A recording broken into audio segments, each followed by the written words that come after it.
সম্মানিত দর্শক, আমরা এই মুহূর্তে আছি দিনাজপুর জেলার ধামইর ইউনিয়নে।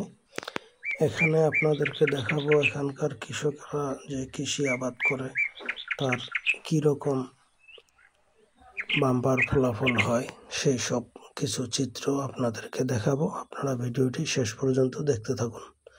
এই যে দেখতেছেন ইরি ধান লাগানো হয়েছে। তো এখানকার কৃষকেরা যে ইরি ধান আবাদ করে, এখানে এক বিঘায় ধান 40 থেকে 42 মণ ধান হয়, বেশিও হয় আরো। তো এখানকার লোকজনেরা বেশিরভাগ ছুটেছে ভুট্টা আবাদের দিকে, কারণ ভুট্টা এখানে এক বিঘে জমিতে প্রায় 80 থেকে 85 মণ ভুট্টা হয়।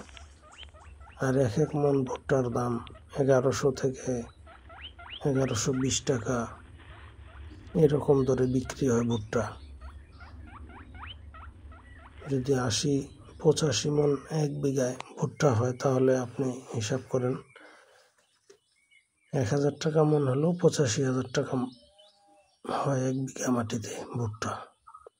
মোটামুটি খরচ ভুট্টাতে কম, কিন্তু লাভ বেশি, যার কারণে এখানে লোকজন এখন বেশি ভুট্টার দিকে ছুটেছে।